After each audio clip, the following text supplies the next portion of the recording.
et la communion de l'Esprit Saint soit toujours avec vous. Et avec votre esprit. Frères et sœurs, l'Église nous invite aujourd'hui à tourner nos regards vers cette famille unique, constituée par Marie, Joseph et Jésus. À la contempler et à voir comment cette famille peut être exemplaire pour nous dans ses relations. Au début de cette Eucharistie, ce que nous sommes invités à faire, en reconnaissant que nous sommes pécheurs, c'est à demander pardon à Dieu de tout ce qui dans notre vie a pu blesser cette communion familiale. Oui, reconnaissons humblement que nous sommes pécheurs.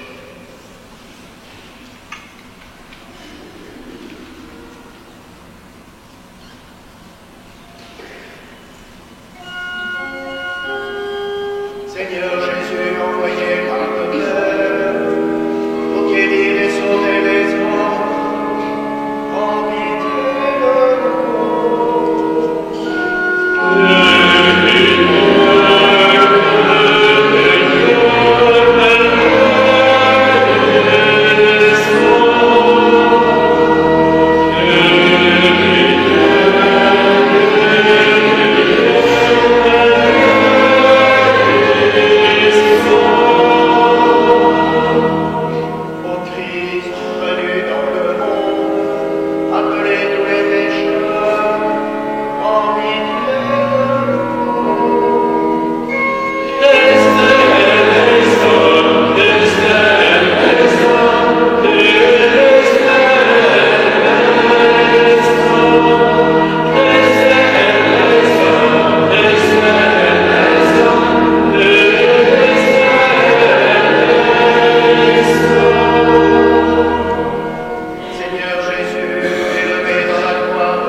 Oh,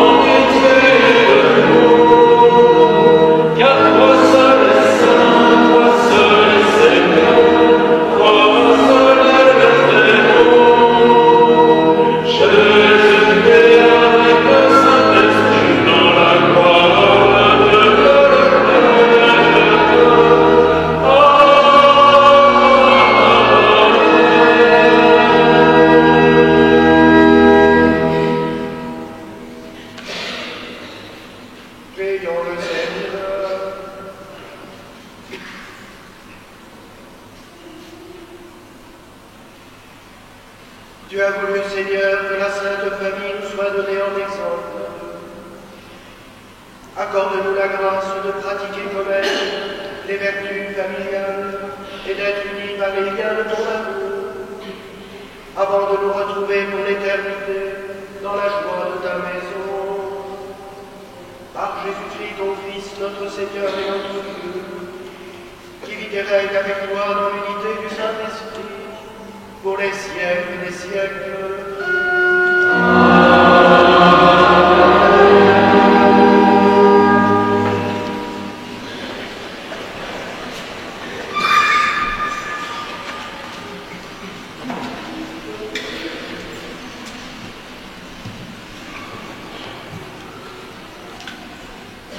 Lecture du premier livre de Samuel. Elkana s'unit à Anne, sa femme. Elkana s'unit à Anne, sa femme, et le Seigneur se souvint d'elle.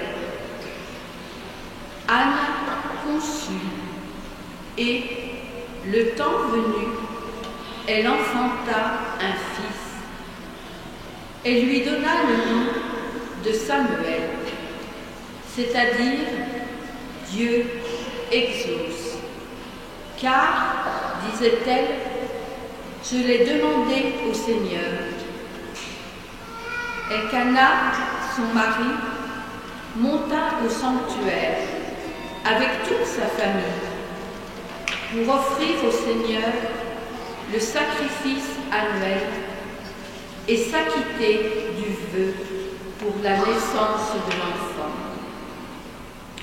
Mais Anne n'y monta pas. Elle dit à son mari, « Quand l'enfant sera sevré, je l'emmènerai.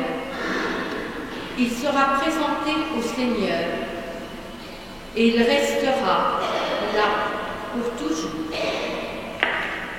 Lorsque Samuel fut sevré, Anne, sa mère, le conduisit à la maison du Seigneur, à Silo. L'enfant était encore tout jeune. Anne avait pris avec elle un taureau de 3 ans, un sac de farine et une hourte de vin. On offrit le taureau en sacrifice et on amena l'enfant au prêtre Élie. Anne lui dit alors, « Écoute-moi, mon Seigneur, je t'en prie. Aussi vrai que tu es vivant, je suis cette femme qui se tenait ici, près de toi, pour prier le Seigneur. C'est pour obtenir cet enfant que je priais, et le Seigneur me l'a donné en réponse à ma demande. À mon tour, je le donne au Seigneur, pour qu'il en dispose. Il demeurera à la disposition du Seigneur tous les jours de sa vie. » Alors, ils se prosternèrent devant le Seigneur. Parole du Seigneur.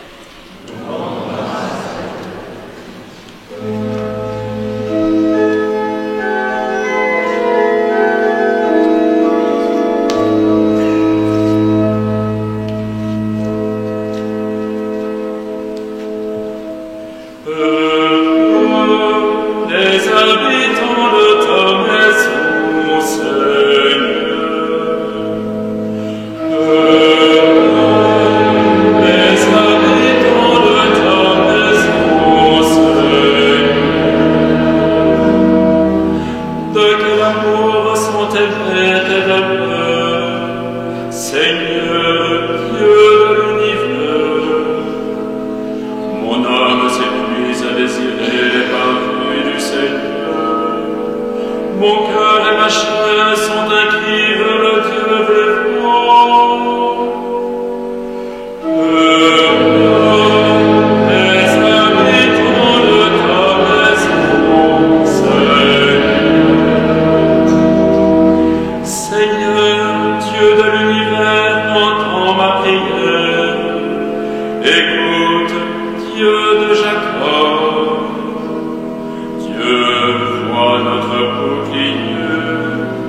regarde le visage de ton message.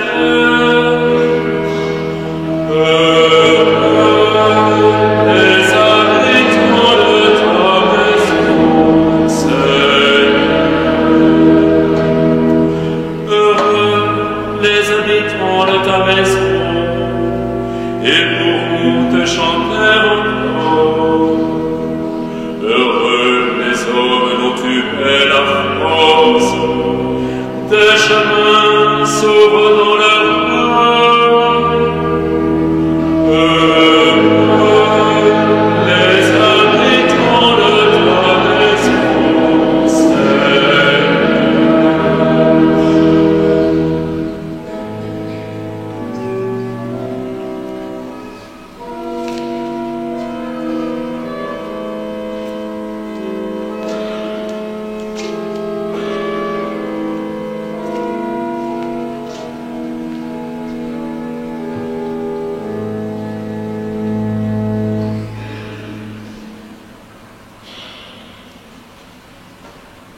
De la première lettre de Saint Jean. Bien-aimés, voyez quel grand amour nous a donné le Père pour que nous soyons appelés enfants de Dieu, et nous le sommes. Voici pourquoi le monde ne nous connaît pas, c'est qu'il n'a pas connu Dieu. Bien-aimés, dès maintenant, nous sommes enfants de Dieu. Mais ce que nous serons n'a pas encore été manifesté. Nous le savons, quand cela sera manifesté, nous lui serons semblables, car nous le verrons tel qu'il est.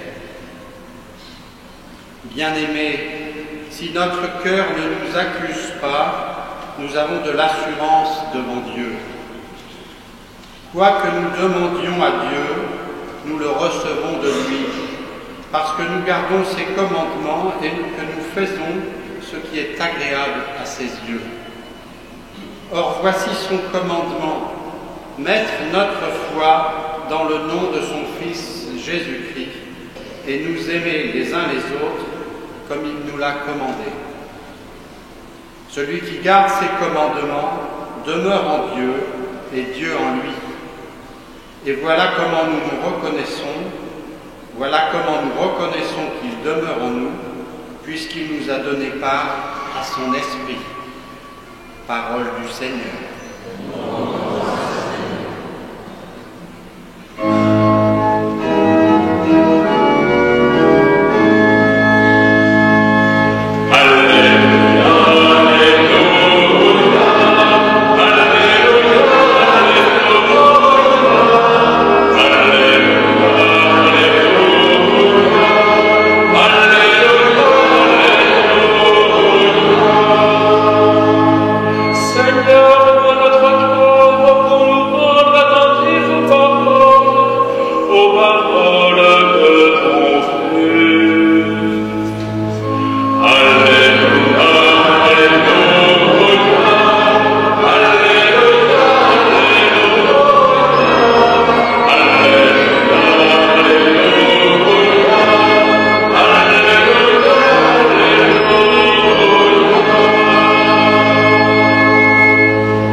Chaque année, les parents de Jésus se rendaient à Jérusalem pour fêter la Pâque. Quand il eut 12 ans, ils montèrent en pèlerinage suivant la coutume. À la fin de la fête, comme ils s'en retournaient, le jeune Jésus resta à Jérusalem à l'insu de ses parents. Pensant qu'il était dans le convoi des pèlerins, ils firent une journée de chemin avant de le chercher parmi leurs parents et connaissances. Ne le trouvant pas, ils retournèrent à Jérusalem en continuant à le chercher. C'est au bout de 3 jours qu'ils le trouvèrent dans le temple, assis au milieu des docteurs de la loi. Il les écoutait et leur posait des questions, et tous ceux qui les entendaient s'extasiaient sur son intelligence et sur ses réponses. En le voyant, ses parents furent frappés d'étonnement, et sa mère lui dit : « Mon enfant, pourquoi nous as-tu fait cela ? Vois comme ton père et moi, nous avons souffert en te cherchant. » Il leur dit : « Comment se fait-il que vous m'ayez cherché ? Ne saviez-vous pas qu'il me faut être chez mon Père ? » Mais ils ne comprirent pas ce qu'il leur disait. Il descendit avec eux pour se rendre à Nazareth, et il leur était soumis. Sa mère regardait dans son cœur tous ces événements. Quant à Jésus, il grandissait en sagesse, en taille et en grâce, devant Dieu et devant les hommes. Acclamons la parole de Dieu.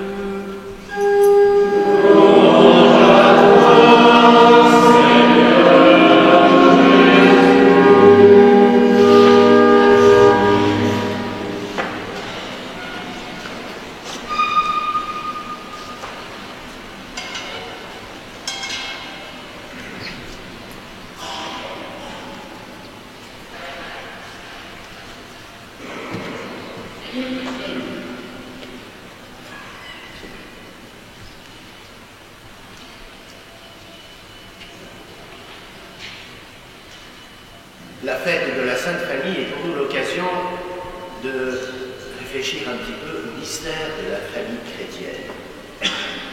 Et d'abord, observons ce que Dieu a fait. Pour entrer dans le monde, il n'a pas choisi seulement Marie.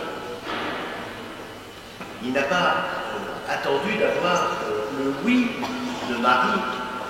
Il a voulu aussi avoir le oui de celui qui était son époux, Joseph.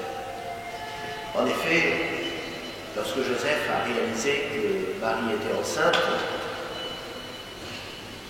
et qu'il a pris sa décision de ne pas être mêlé à cette histoire qu'il ne comprenait pas, l'ange Gabriel, qui était venu demander à Marie son oui, va s'adresser à Joseph en songe et va l'inviter à prendre chez lui Marie, son épouse. Il va l'inviter à être le protecteur de ce mystère de Dieu qui vient vivre au milieu des hommes. Et la réponse de Joseph, ça n'a pas été seulement un oui en parole, je ne sais pas s'il l'a donné dans son songe, mais ça a été un oui en acte. Dès le lendemain, il est allé voir Marie, il lui a dit « Nous célébrons les noces » et il l'a prise chez lui. En sorte que Dieu, pour entrer dans le monde, a choisi un couple humain. A choisi le couple de Marie et de Joseph et a voulu avoir leur oui pour devenir leur enfant. C'est un privilège extraordinaire car parents parmi nous, personne ne choisit son enfant. Enfin en tout cas Marie a choisi son enfant. Elle a su qui serait son enfant avant de dire oui à sa conception. Ça, c'est le premier point. Je voudrais en soulever un deuxième, qui est ce qui se passe aujourd'hui dans l'Évangile, qui nous a été chanté. C'est Jésus à 12 ans au temple. Il faut savoir que dans le judaïsme, chaque enfant étudiait de manière assidue et quotidienne la parole de Dieu, particulièrement la Torah, c'est-à-dire les 5 premiers livres. Mais pas uniquement, puisque vous connaissez parfaitement tous les psaumes et le livre d'Isaïe. C'est tellement important ce livre d'Isaïe. Donc Jésus a fait comme tous les enfants du judaïsme, il a étudié et il avait comme maître sa mère, qui elle avait été formée au temple pendant de nombreuses années et qui connaissait parfaitement l'Écriture. Donc, à cette école, Jésus, dans son humanité, dans son intelligence d'homme, a appris la parole de Dieu, a appris la révélation. Dans son cœur humain, il a appris à aimer la parole que Dieu avait transmise à son peuple. En sorte qu'arrivé à l'âge de 12 ans, il a fait comme font toujours d'ailleurs les garçons dans le judaïsme.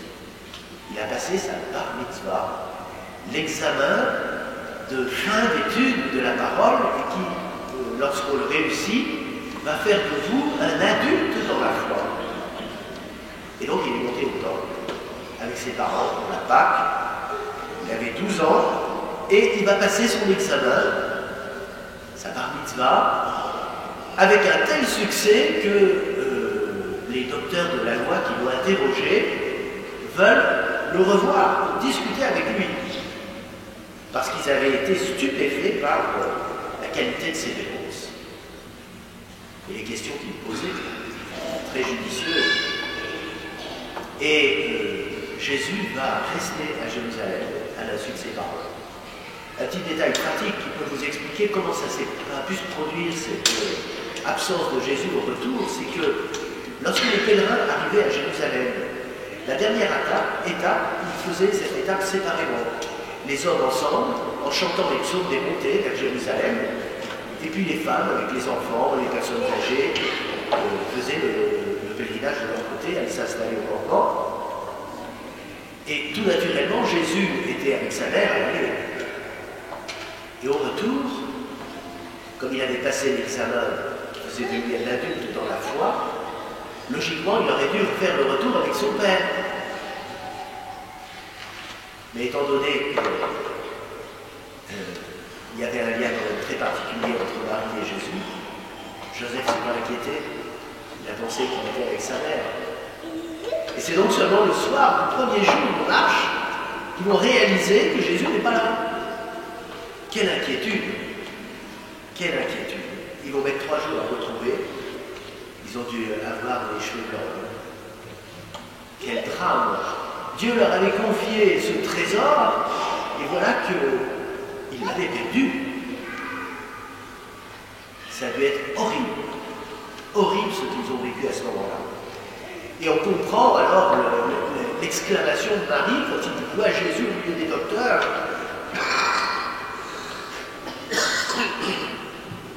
Mon enfant, pourquoi nous as-tu fait cela? Vois comme ton père et moi, nous avons souffert en te cherchant. Et Jésus va faire cette réponse dégoûtante. Comment se fait-il que vous m'ayez cherché? Ne saviez-vous pas qu'il me faut être chez mon Père?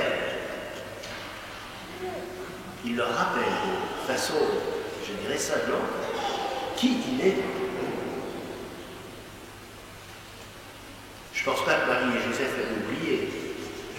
Mais Jésus était un enfant tellement docile, tellement soumis, tellement obéissant, que ça les a déroutés complètement. Jésus leur a rappelé d'une façon douloureuse qui il est et pourquoi il est là.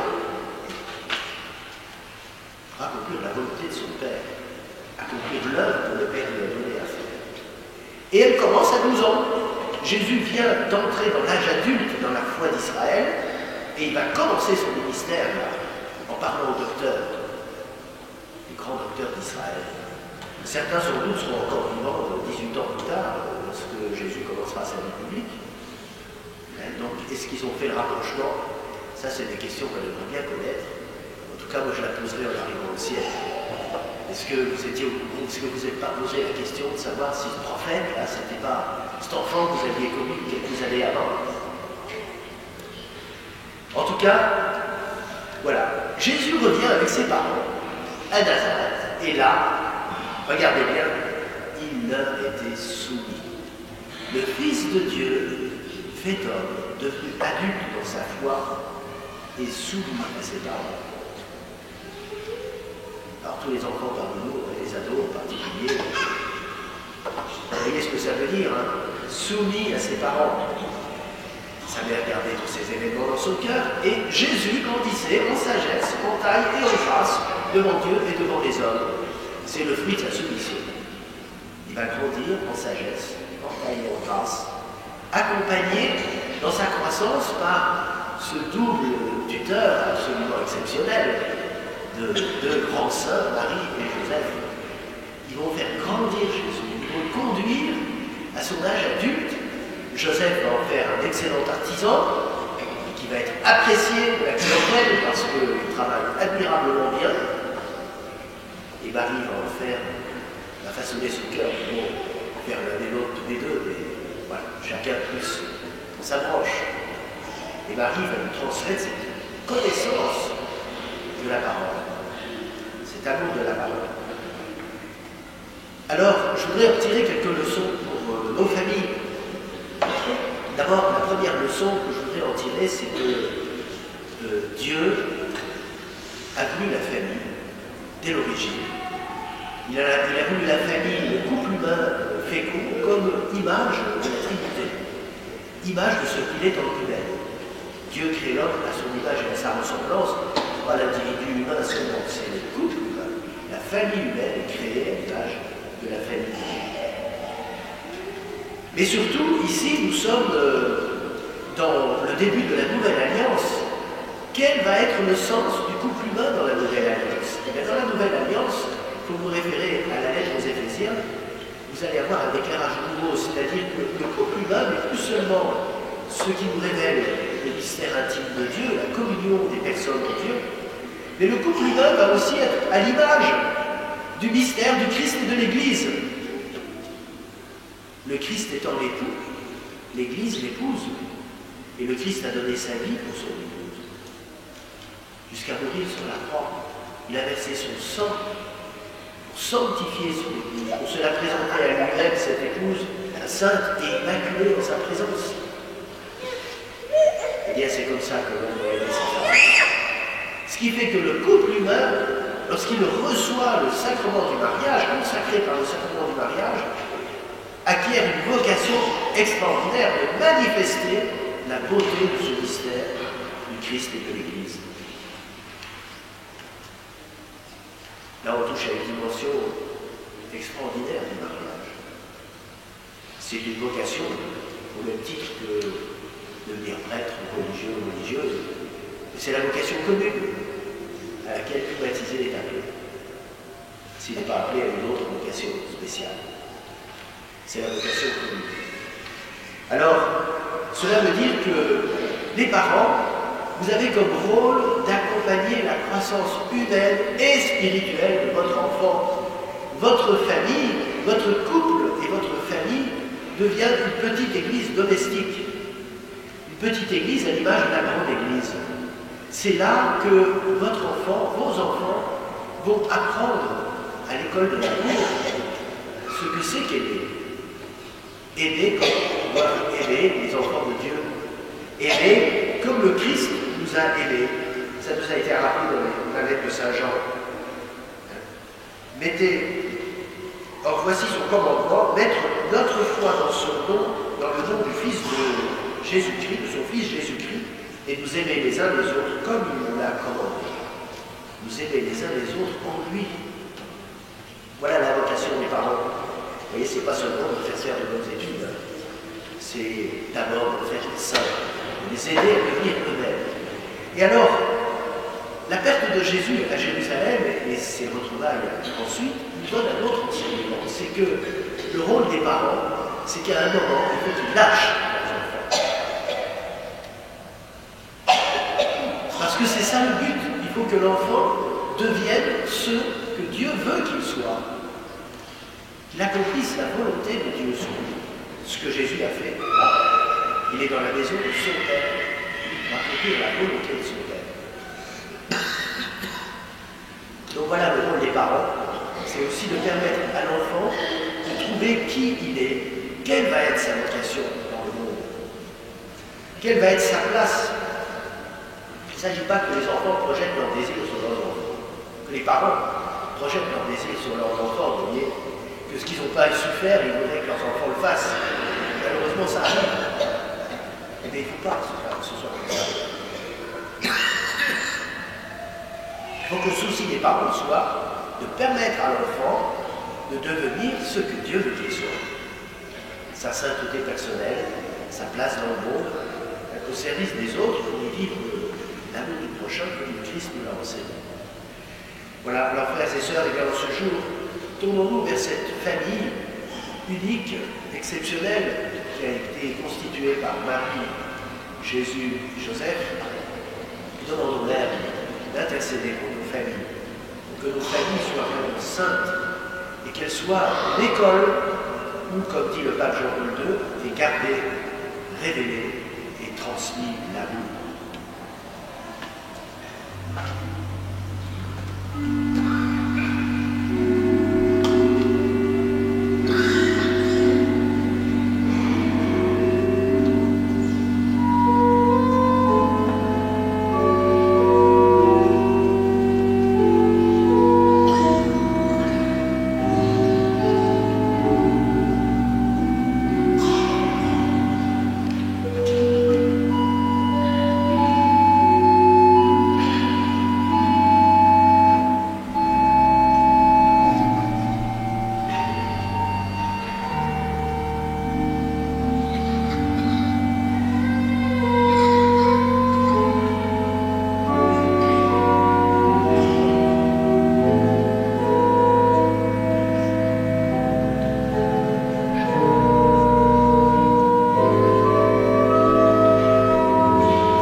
Nous allons redire ensemble notre foi en utilisant les termes du symbole de Nicée-Constantinople.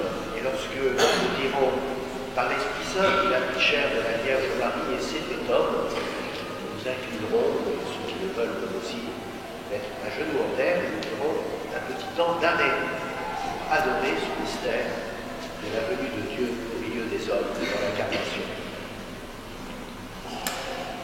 Je crois en un seul Dieu, le Père puissant, créateur du ciel et de la terre, de l'univers visible et invisible. Je crois en un seul Seigneur, Jésus-Christ, le Fils unique de Dieu, né du Père avant tous les siècles. Il est Dieu, né de Dieu, lumière, né de la lumière, règne, né du règne.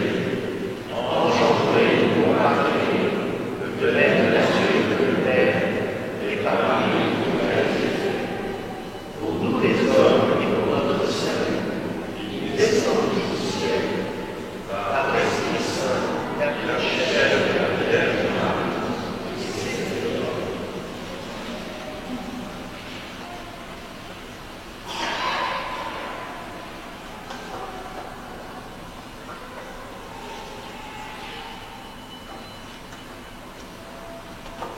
crucifié pour nous sous Ponce Pilate, souci de sa passion détruite, de ressuscita le troisième jour, conformément aux Écritures, et il monta au ciel, il est assis à la droite de Père, il reviendra dans la gloire pour juger les grands et les morts, et son règne n'aura pas de fin. Je crois en l'Esprit Saint, qui est Seigneur et qui donne la vie, qui procède du Père et du Fils, avec le Père et le Fils, il reçoit même l'adoration et la gloire. Il a parlé par le prophète. Je crois en l'Église, l'une sainte, catholique et apostolique. Je reconnais un seul baptême pour pardon des péchés. J'attends la résurrection des morts et la vie du monde à venir. Amen. Frères bien-aimés, implorons avec confiance Dieu le Père Tout-Puissant, car il a tant aimé le monde qu'il lui a donné son Fils unique.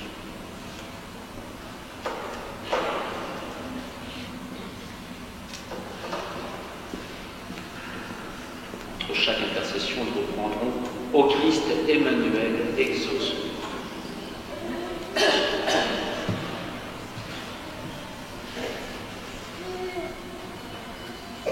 Nous te prions, Seigneur, pour ton Église, notre grande famille chrétienne, qu'elle accueille, conduise sur tes chemins chacun de ses enfants, qu'elle puisse leur apporter ton espérance et leur donner la force de vivre selon ta parole. Seigneur, nous t'en prions.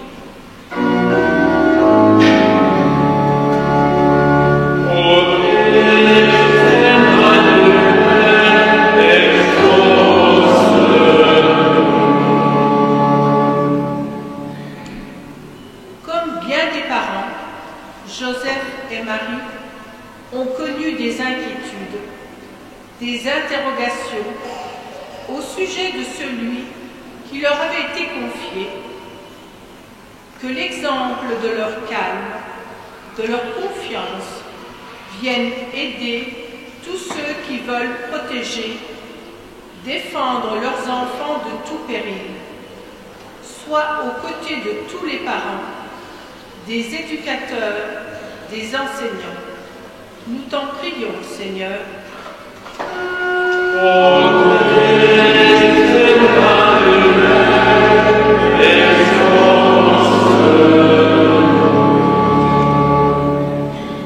En ce temps de Noël, nous te présentons tous ceux qui n'ont pas eu, qui n'ont plus de famille. Nous te présentons aussi toutes les familles séparées, désunies, éprouvées par les conflits, la violence. Aide-les à retrouver la sécurité, la joie et la paix. Nous t'en prions, Seigneur.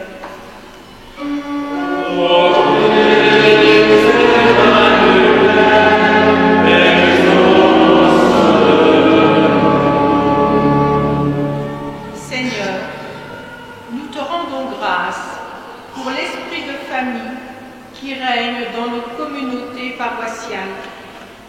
Merci pour le dévouement de nos prêtres, de nos sacristains, des animateurs, de tous ceux qui œuvrent pour que nos cérémonies soient vivantes et priantes. Soutiens-les dans leur mission. Nous t'en prions, Seigneur.